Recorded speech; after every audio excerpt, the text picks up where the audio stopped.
नमस्कार दोस्तों, इग्नू MPS 001 की जो एक कड़ी है, इस कड़ी में आज हम दूसरा चैप्टर पढ़ेंगे। चैप्टर का नाम होगा लोकतंत्र। चैप्टर की बात की जाए तो चैप्टर एग्जाम ओरिएंटेड बहुत ही ज़्यादा महत्वपूर्ण है और इस चैप्टर से जो प्रश्न बनते हैं वो प्रश्न कुछ इस प्रकार से बनते हैं, जिसमें से पहला प्रश्न होता है कि 20वीं शताब्दी में लोकतंत्र के उद्भव व विकास की व्याख्या कीजिए। दूसरा क्वेश्चन जो इस चैप्टर से बनता है वो ये बनता है कि लोकतंत्र के विभिन्न प्रकारों की व्याख्या कीजिए। इन दो में से कोई एक क्वेश्चन एग्जाम में आने की सबसे ज़्यादा संभावना बनी रहती है। दोनों ही प्रश्नों को हम विस्तृत रूप से यहाँ पर अध्ययन करेंगे और साथ ही साथ चैप्टर में जितने भी कॉन्सेप्ट बनते हैं उन सभी कॉन्सेप्ट को भी अच्छे से समझेंगे। तो चलिए शुरू करते हैं हम आज की क्लास। जैसे कि आज हमारे चैप्टर का नाम है लोकतंत्र। लोकतंत्र शब्द की बात की जाए तो राजनीति विज्ञान में सबसे ज़्यादा प्रयोग होने वाला जो शब्द है वो लोकतंत्र ही है। लोकतंत्र का एक आदर्श स्वरूप क्या हो, इसको लेकर लगातार बहस बनी हुई है। प्लेटो के टाइम से लेकर आज तक जितने ही बड़े बड़े विद्वान हुए हैं राजनीति के क्षेत्र में, उन सभी ने अलग अलग रूप से लोकतंत्र को परिभाषित किया है और लोकतंत्र के विभिन्न आदर्शों को रखा है। लेकिन अगर रियलिटी देखें हम तो रियलिटी इससे बहुत दूर है। अगर आज आप 2024 में भी देखोगे तो कोई भी देश ऐसा नहीं है जो लोकतंत्र की खरी कसौटियों पर खरा उतरा है। यानी कि आज भी किसी देश में हम ये कहें कि लोकतंत्र 100% शुद्ध रूप से व्याप्त है तो बिल्कुल भी ऐसा नहीं है। चाहे वो कितना ही बड़ा लोकतांत्रिक देश हो, चाहे किताबों के पन्नों पर कितने ही बड़े बड़े अक्षरों में ये लिख दिया गया हो कि ये देश एक लोकतांत्रिक देश है, लेकिन वास्तव में जब आप उस देश के अंदर झांक कर देखेंगे तो आपको पता चलेगा कि वो देश लोकतांत्रिक कसौटियों पर खरा नहीं उतरा है। यानी कि सही मायनों में शुद्ध रूप से आज भी लोकतंत्र किसी भी देश में कायम नहीं है। तो लोकतंत्र का शुद्ध रूप क्या हो, लोकतंत्र के आदर्श क्या हो, इसके लिए यहाँ पर चर्चा की गई है और इसी चर्चा को हम आगे बढ़ाएंगे। तो चलिए शुरू करते हैं और देखते हैं आपकी किताब क्या कहती है। किताब में सबसे पहले हमें ये बताया गया है कि 1992 में लोकतंत्र जो शब्द है इसके 2500 साल पूरे हुए, यानी कि 2500 साल पूरे कर लिए इस शब्द ने, और इसीलिए पूरे विश्व में बड़े पैमाने पर उत्साहपूर्वक, उल्लासपूर्वक, हर्षोल्लासपूर्वक समारोह आयोजित किए गए और लोकतंत्र के लिए बड़ी बड़ी बधाई भरे संदेश भी लिखे गए। हालांकि ये चीज़ बिल्कुल डिफरेंट थी। क्यों डिफरेंट थी? तो देखो, किसी राजनेता का जन्मदिन हो, किसी क्रांति की वर्षगांठ हो, किसी देश की स्थापना की वर्षगांठ हो, ये सब तो सामान्य रूप से मनाए जाते हैं।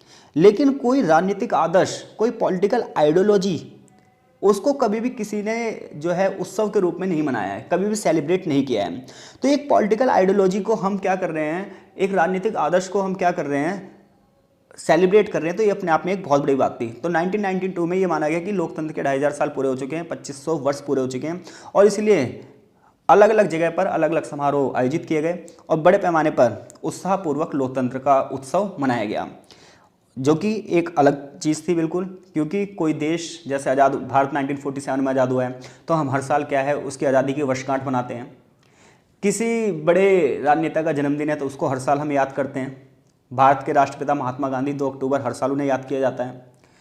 कहीं क्रांति हुई हो, जैसे फ्रेंच रेवोल्यूशन हुई थी, अमेरिकन रेवोल्यूशन हुई थी, तो ये जो रेवोल्यूशन हुई थी, ये जो क्रांतियाँ हुई थी, इनकी वर्षगांठ पर इनके इतिहास को याद किया जाता है।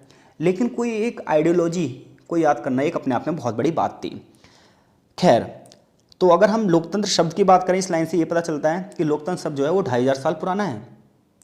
तो इसका आदर्श रूप क्या हो, ये कैसा हो, इसके बारे में यहाँ बताया जाएगा। तो जब आप लोकतंत्र की यानी कि डेमोक्रेसी की बात करते हो तो ये वर्ड ग्रीक वर्ड है एक, यानी कि लोकतंत्र एक ग्रीक वर्ड है, एक यूनानी भाषा का शब्द है। और यहाँ पर जो हम बात करते हैं डेमोक्रेसी की, तो ये डेमोक्रेशिया नाम के शब्द से मिला है, जो कि 2 शब्दों के मेल से बना है। यहाँ मैंने हाईलाइट कर रखा है इसे, जिनमें से एक शब्द है डेमोस और एक शब्द है क्रेटोस। डेमोस का मतलब होता है प्रजा और क्रेटोस का मतलब होता है शासन। तो डेमोक्रेसी शब्द कौन सी भाषा का है? ग्रीक भाषा का है। और ये कौन से शब्द से लिया गया है? तो ग्रीक भाषा में एक शब्द था डेमोक्रेशिया, डेमोक्रेशिया शब्द से यूज हुआ है डेमोक्रेसी। डेमोक्रेशिया की बात करें तो ये 2 वर्डों से मिलकर बना था, एक था डेमोस और एक था क्रेटोस। डेमोस की अगर हम बात करें तो डेमोस का जो मतलब था वो था प्रजा, ये यहाँ पर है, और क्रेटोस है जिसका मतलब था शासन। इसका मतलब ये हो कि लोकतंत्र हमें एक ऐसा अर्थ प्रदान करता है जिसमें सरकार का ऐसा रूप हो जिसमें प्रजा शासन करे। तो सरकार का ऐसा रूप जिसमें प्रजा शासन करे उसे हम लोकतांत्रिक शासन कहेंगे। तो लोकतंत्र का अर्थ क्या हुआ? सरकार का एक ऐसा रूप जिसमें प्रजा शासन करती है, या सीधे जनता की भागीदारी होती है, या सीधे जनता की भागीदारी ना भी हो, इसके माध्यम से शासन चलाया जाए तो उसे हम लोकतंत्र कहेंगे। देखो, जनता की सीधे भागीदारी और जनता की भागीदारी ना होना, इसमें क्या अंतर है? तो अगर हम प्राचीन काल की बात करें, एथेनियन स्टेट्स की बात करें, यानी कि एथेंस की बात करें, तो वहाँ की देखो जनसंख्या बहुत कम थी, तो सारे लोग मिलकर सारे डिसीजन लेते थे। तो एक आदर्श लोकतंत्र का मतलब यही है, क्योंकि लोकतंत्र का मतलब है लोगों में से लोगों के लिए, लोगों द्वारा चुनी गई सरकार। तो ऐसे में सारे के सारे लोग मिलकर ही राष्ट्र के निर्माण के लिए सारे डिसीजन लेंगे। तो पहले पॉपुलेशन बहुत कम थी, तो सारे लोग मिलकर आराम से एथेंस में क्या करते थे, बैठकर डिसीजन ले लेते थे। लेकिन आज के टाइम पर सारे लोग मिलकर डिसीजन तो नहीं ले सकते। 140 करोड़ देश की जनसंख्या है और सारे के सारे लोग एक जगह पे बिठा लो और उनसे कहो डिसीजन ले लें, तो ऐसा तो संभव है ही नहीं। तो इसलिए अब क्या हुआ, जनता के प्रतिनिधि चुने गए। तो जनता के प्रतिनिधि संसद में चुने जाते हैं। इसमें जनता केवल चुनाव प्रक्रिया में भाग लेती है, वो अपने में से एक व्यक्ति को चुनकर वहां बिठा लेती है और ये माना जाता है कि वो व्यक्ति उसके लिए निर्णय लेगा।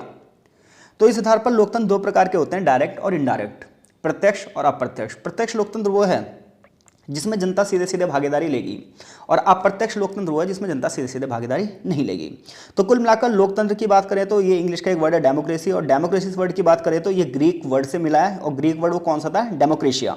डेमोक्रेशिया कितने वर्डों से मिलकर बना था, दो, एक डेमोस और एक क्रेटोस, जिसका मतलब था, डेमोस का मतलब था प्रजा और क्रेटोस का मतलब था शासन, यानी कि प्रजा का शासन।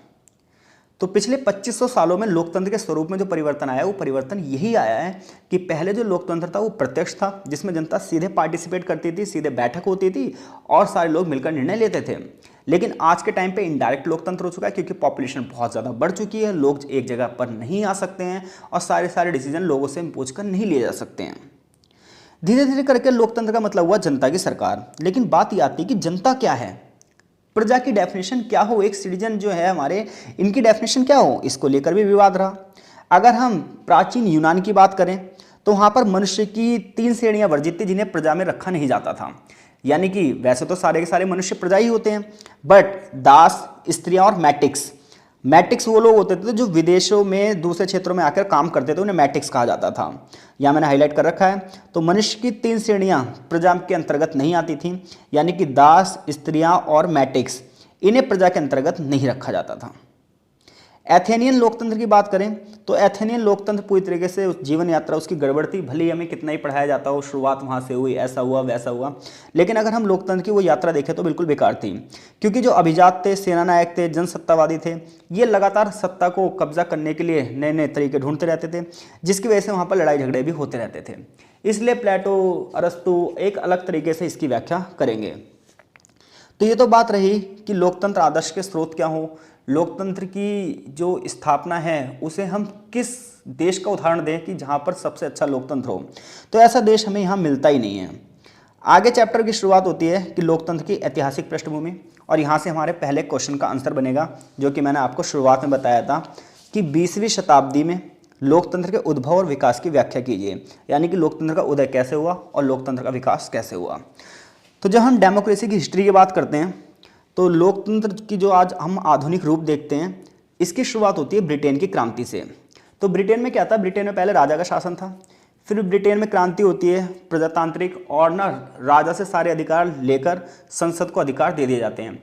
राजा तो अब भी रहा, लेकिन अब उसके पास उतनी पावर नहीं रही, और ब्रिटेन में संसद की स्थापना की जाती है, और संसद के 2 ग्रुप बनाए जाते हैं। जैसे हमारे यहाँ संसद में लोकसभा और राज्यसभा है, ऐसे वहाँ पर हाउस ऑफ कॉमन्स था और लॉर्ड्स हाउस था, यानी कि एक तो लॉर्ड सदन था, एक कॉमन सदन था। तो देखो, तो लोकतंत्र की हम बात करें तो लोकतंत्र की जो शुरुआत है वो कहाँ से होती है, ब्रिटेन से। तो ब्रिटेन को सर्वप्रथम आधुनिक लोकतंत्र माना जाता है। 17वीं सेंचुरी की बात है, ब्रिटेन में गृह युद्ध होता है और राजा की जो निरंकुशता है वो समाप्त कर दी जाती है और शक्तियाँ क्राउन के पास चली जाती हैं। शक्तियाँ क्राउन के हाथों से निकलकर पार्लियामेंट के पास चली जाती हैं, और पार्लियामेंट के 2 सदन होते हैं, 2 हाउस होते हैं। एक होता है हाउस ऑफ कॉमन्स जो कि निर्वाचित था, यानी कि चुने हुए लोगों से था। दूसरा था लॉर्ड सदन। लॉर्ड में क्या था, राजा था, लेकिन उसके पास ज़्यादा पावर नहीं थी। खैर, शुरुआत तो ब्रिटेन से होती है लोकतांत्रिक अधिकारों की, लेकिन वास्तव में लोकतंत्र की स्थापना नहीं होती है। उसका रीज़न ये था कि जो पावर है वो ज़्यादा लोगों को नहीं मिल पाई। अमीर लोगों ने मिलकर सत्ता काबिज कर लिया, भले ही प्रधानमंत्री रहे, गृह मंत्री रहे और बाकी सारे मंत्री मिलकर बना दिए गए, लेकिन वो सारे सिर्फ अमीर अमीर लोग थे। गरीबों को यहाँ पर कोई अधिकार नहीं मिला। इवन महिलाओं को तो वोट डालने का भी अधिकार नहीं था, गरीबों को वोट डालने का भी अधिकार नहीं था। 1929 में महिलाओं को वोट देने का अधिकार मिला, यानी कि 1929 तक महिलाओं को वोट डालने का अधिकार नहीं था।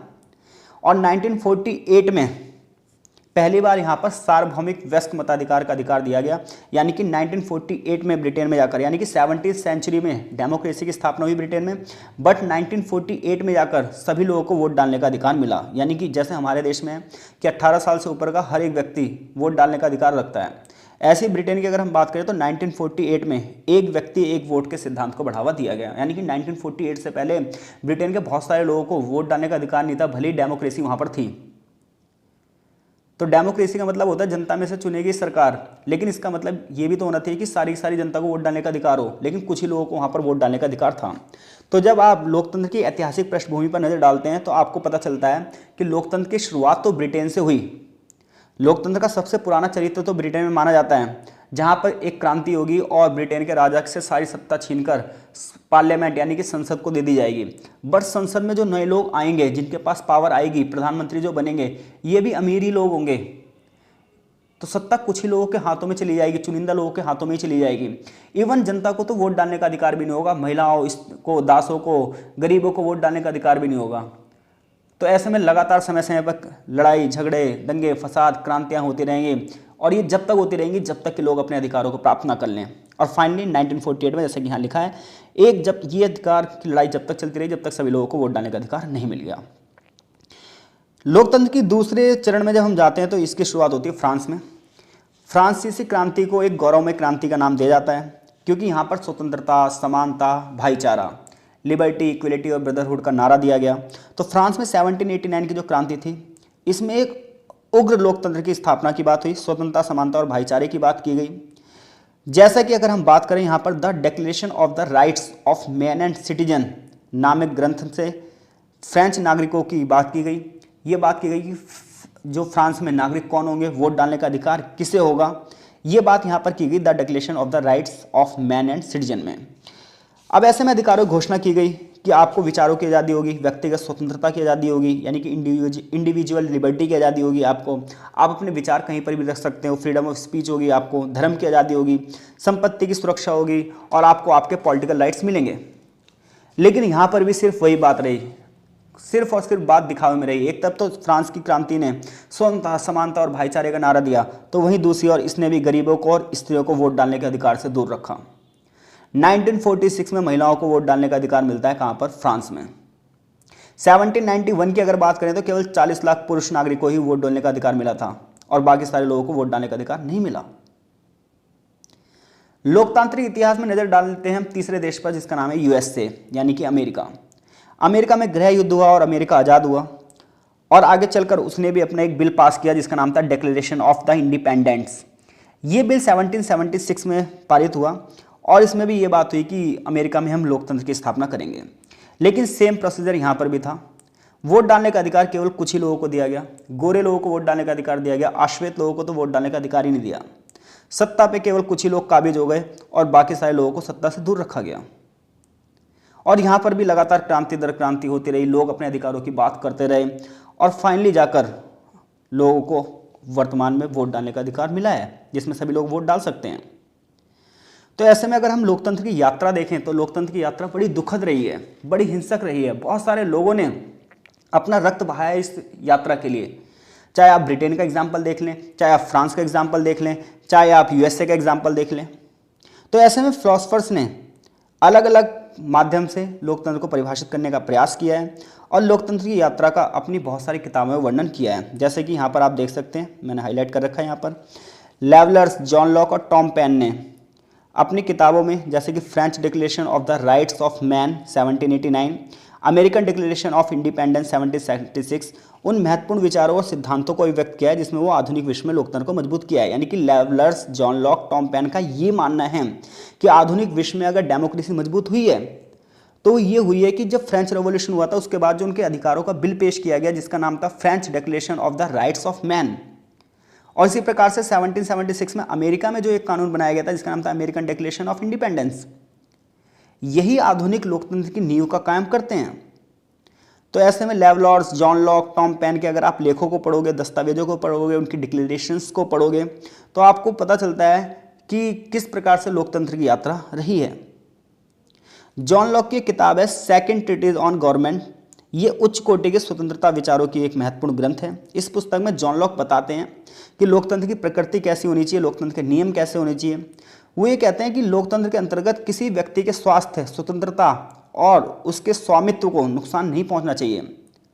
मनुष्य को समानता मिलनी चाहिए, मनुष्य को स्वतंत्रता की गारंटी मिलनी चाहिए, मनुष्य की एथिकल अप्रोच को बढ़ावा देना चाहिए, ऐसा John Locke second treatise on government में कह रहे हैं। आगे हम बात करें कि आखिर लोकतंत्र का एक आदर्श स्वरूप क्या हो, तो मनुष्य के अधिकारों की चाहे फ्रांसीसी घोषणा की बात करें, मनुष्य के अधिकारों की चाहे अमेरिकन घोषणा की बात करें, मनुष्य के अधिकारों की चाहे ब्रिटिश घोषणा की बात करें, तो ये घोषणाएं केवल कुछ ही लोगों के लिए रही हैं, जबकि बहुत सारे लोगों को इसके दायरे से बाहर रखा गया है। तो अगर आप 20वीं सेंचुरी में लोकतंत्र की बात करोगे तो 20वीं सेंचुरी में लोकतंत्र के विकास की शुरुआत तो हुई, लेकिन ये वर्तमान तक अभी भी अपने लक्ष्य को पूरा नहीं कर पाई है और अभी भी इसे अपने लक्ष्यों तक पहुंचने में समय लगेगा।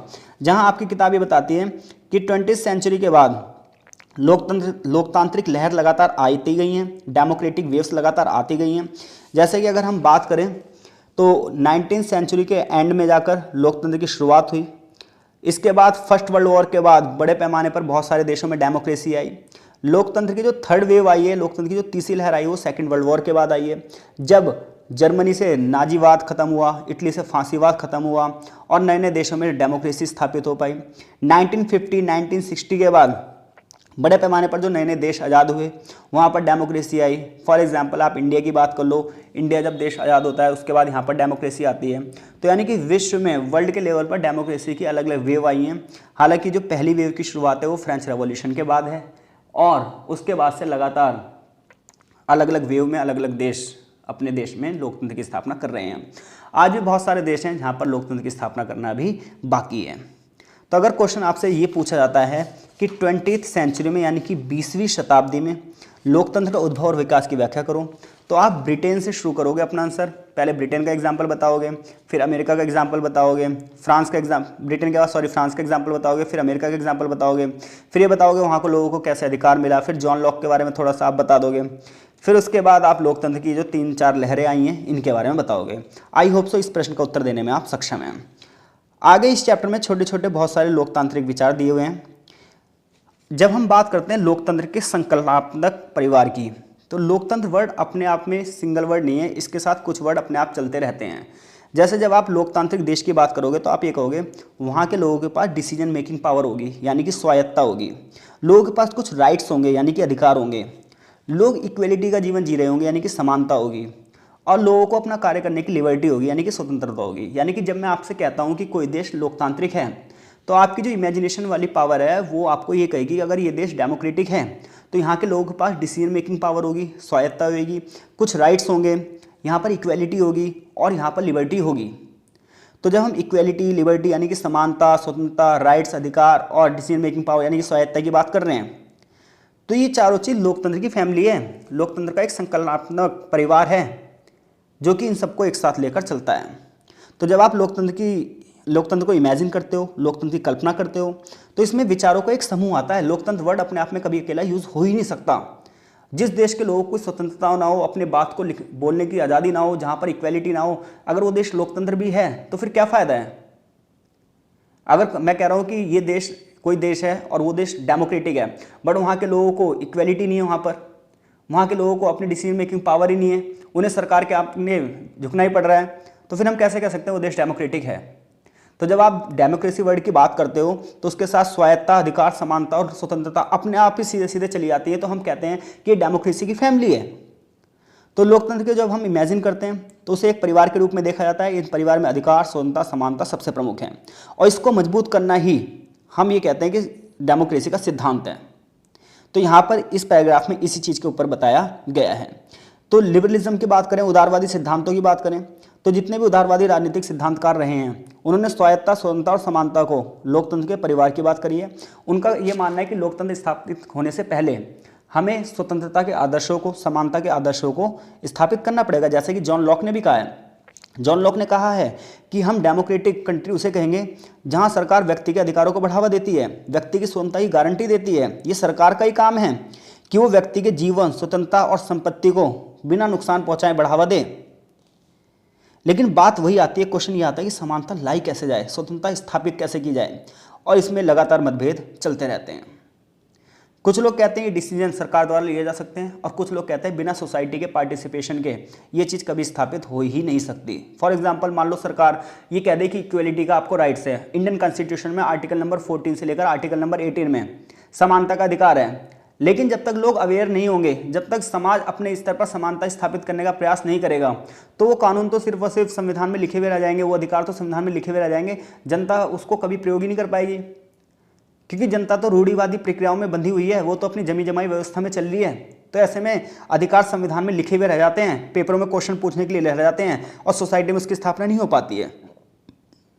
तो मान लो 10 नंबर में टिप्पणी करने का क्वेश्चन आया कि लोकतंत्र के संकल्पनात्मक परिवार की व्याख्या कीजिए, तो इसमें आप स्वायत्ता, अधिकार, समानता और स्वतंत्रता की बात करोगे। आगे बोल रहा है कि क्या जो लोकतंत्र है ये अंतर्भूत और साधनभूत होता है, यानी कि लोकतंत्र का क्या औचित्य है, औचित्य का मतलब उसका क्या जरूरत है, क्या लोकतंत्र की जो जरूरत है वो किसी आंतरिक व्यक्ति के लिए है या फिर इसके लिए कोई एक ग्रुप के लिए है। तो जब हम लोकतंत्र के आंतरिक मूल्य की यानी कि अंतर्भूत व्याख्या की बात करते हैं तो हम ये कहते हैं कि भाई लोकतंत्र में आंतरिक मूल्य ये दावा करता है कि लोकतंत्र स्वयं की भलाई के लिए है, ये नागरिकों के बीच समानता को बढ़ावा देता है।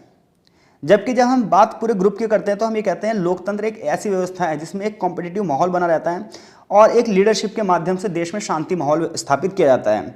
यानी कि अंतर्भूत व्यवस्था तो ये कहती है, ये एक संकीर्ण सोच है, छोटी सोच है, जिसमें ये माना जाता है कि जो लोकतंत्र है वो स्वयं की भलाई के लिए है। हर एक बंदा चाहता है कि उसकी मनपसंद सरकार बने ताकि वो उसके भले के लिए काम करे, जबकि जो दूसरे लोग हैं उसके भले के काम हो या ना हो उससे कोई लेना देना नहीं है।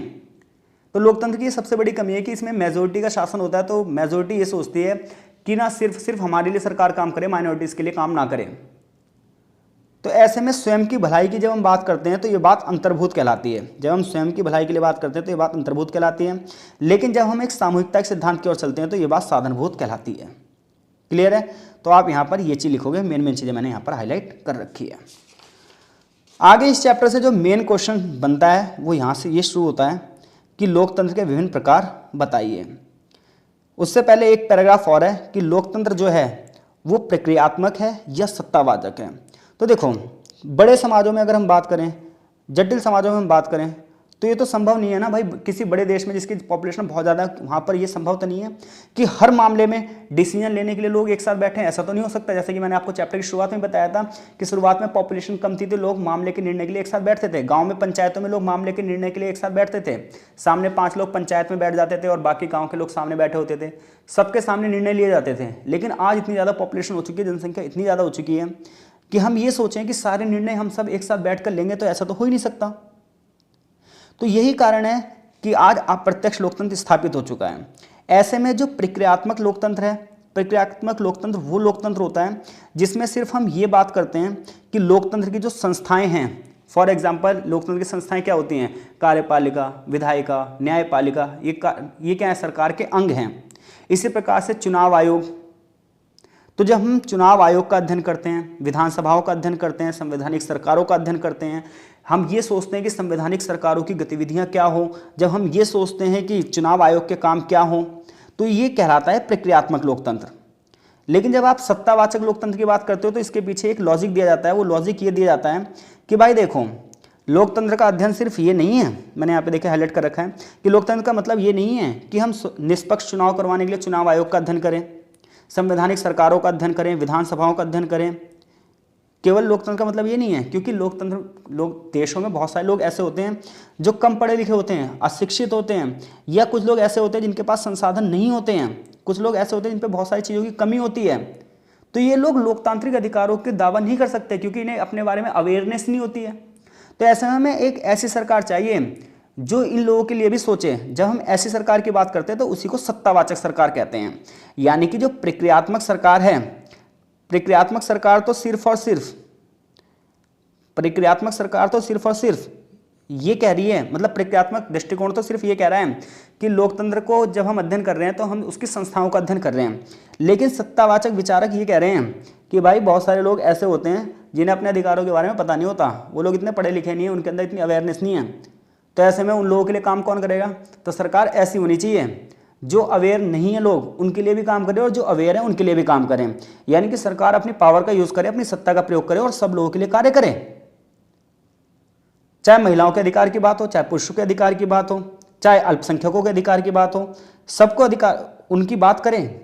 और जितने भी लोग लोकतंत्र के आदर्शों से परिचित नहीं हैं उनको लोकतंत्र के आदर्शों से परिचित करवाए।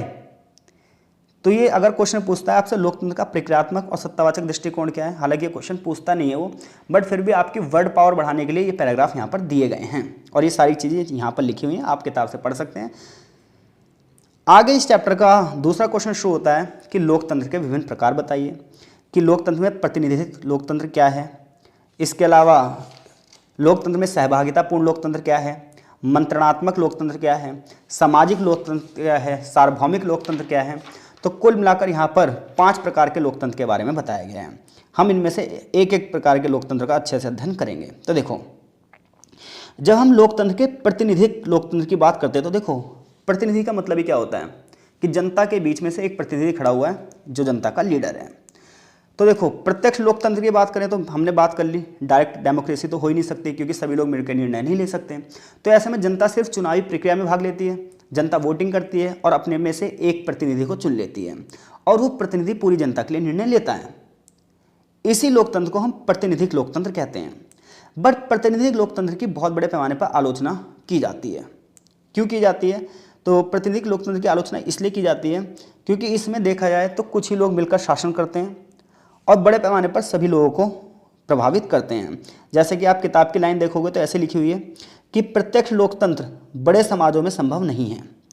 अगर हम बात करें तो ऐसे देश में लोग क्या करते हैं, सिर्फ और सिर्फ सरकार बनाने में भाग लेते हैं और अपने मनोरथ यानी कि अपने स्वार्थ के लिए सोचते हैं कि हमारे प्रतिनिधि हमारे स्वार्थ के लिए काम करें।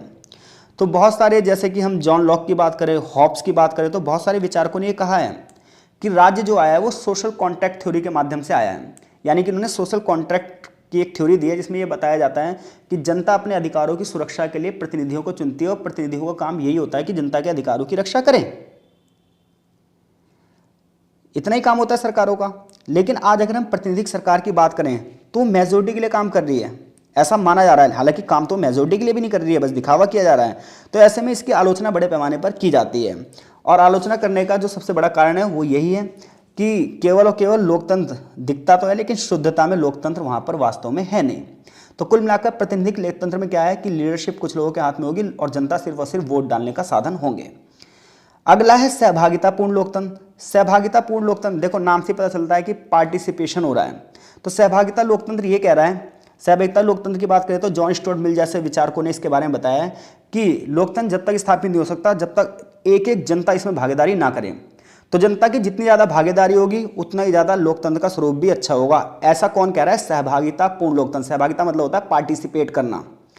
तो भागीदारी सरकार में तो नहीं कर सकते लेकिन सरकार की निर्णय प्रक्रिया में तो कर सकते हो। अगर सरकार के निर्णय अच्छे नहीं लग रहे तो आप आंदोलन करोगे, धरने प्रदर्शन करोगे, अपने अधिकारों को दावे के रूप में प्रस्तुत करोगे। जिस सरकार को आप चुन रहे हो उसे अगली बार नहीं चुनोगे अगर वो आपके आदर्शों पर खरी नहीं उतरती है। इतना ही नहीं, सहभागिता को बढ़ाने के लिए राज्य स्तर पर भी सरकारें होंगी, पंचायती स्तर पर भी सरकारें होंगी।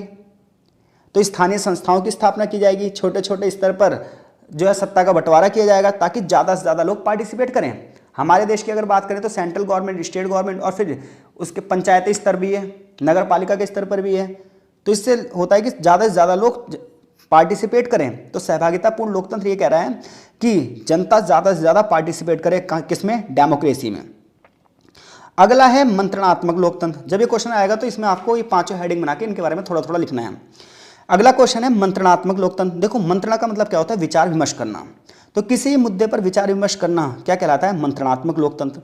तो ये लोगों को ना स्वतंत्रता देने की बात करता है कि लोगों को अपने विचार देने की स्वतंत्रता होनी चाहिए, क्योंकि जब तक लोगों के पास फ्रीडम ऑफ स्पीच नहीं होगी तब तक वो अपने विचारों को सबके सामने प्रस्तुत नहीं कर सकते।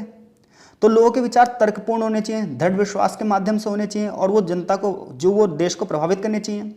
मंत्रणात्मक लोकतंत्र के पक्षधरों का ये मानना है कि दृढ़ विश्वास ही राजनीतिक सत्ता के लिए सर्वोत्तम आधार है, क्योंकि अकेले व्यक्ति की स्वायत्तता का सम्मान तो किया जा सकता है, उसकी क्षमता को बढ़ावा तो दिया जा सकता है, लेकिन वो सोसाइटी को प्रभावित कितना करता है इस चीज़ पर मंत्रणा आवश्यक है। कुल मिलाकर बात यह है कि किसी भी देश के निर्माण के लिए बिना मंत्रणा के, बिना बातचीत के, बिना विचार विमर्श के किसी भी नियम को नहीं बनाया जाना चाहिए। इसी के तहत हमारे देश में लोकतंत्र का ये आदर्श रखा गया है। आप देखते हैं संसद में कोई भी नियम बनता है, कोई भी कानून बनता है तो सबसे पहले उस पर मंत्रणा की जाती है, विचार विमर्श किया जाता है, फिर उसके आधार पर नियम और कानूनों को लागू किया जाता है। लोकतंत्र का अगला स्वरूप है सामाजिक लोकतंत्र।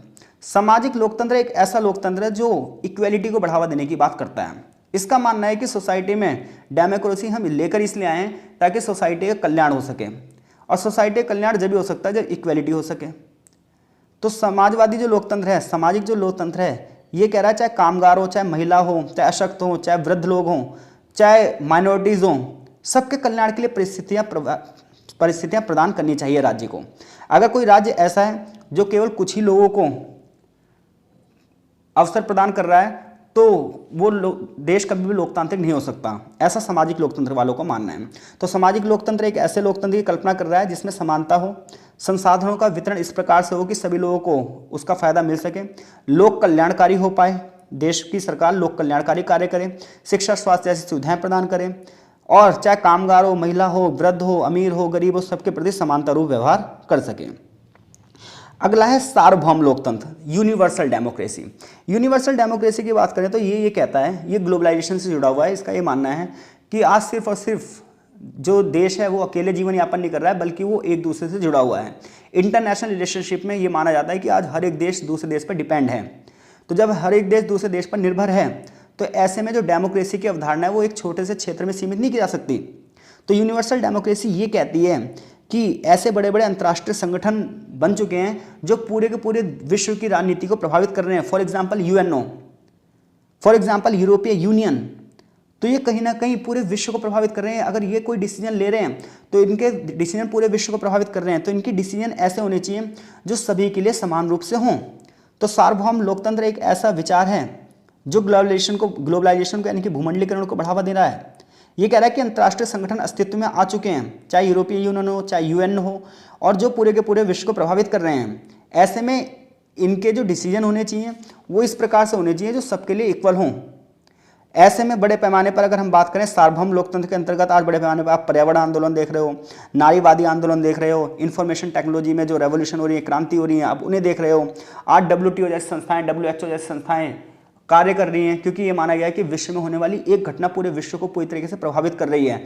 ऐसे में सार्वभौम लोकतंत्र होना चाहिए जिसमें सभी लोगों की भागीदारी होनी चाहिए। आगे चैप्टर का एक सारांश दिया है और चैप्टर यहीं पर खत्म हो जाता है।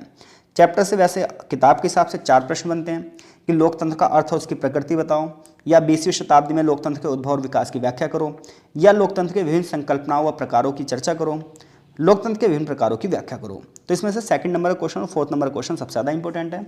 आशा चीज़ें आपको समझ में आ रही होंगी।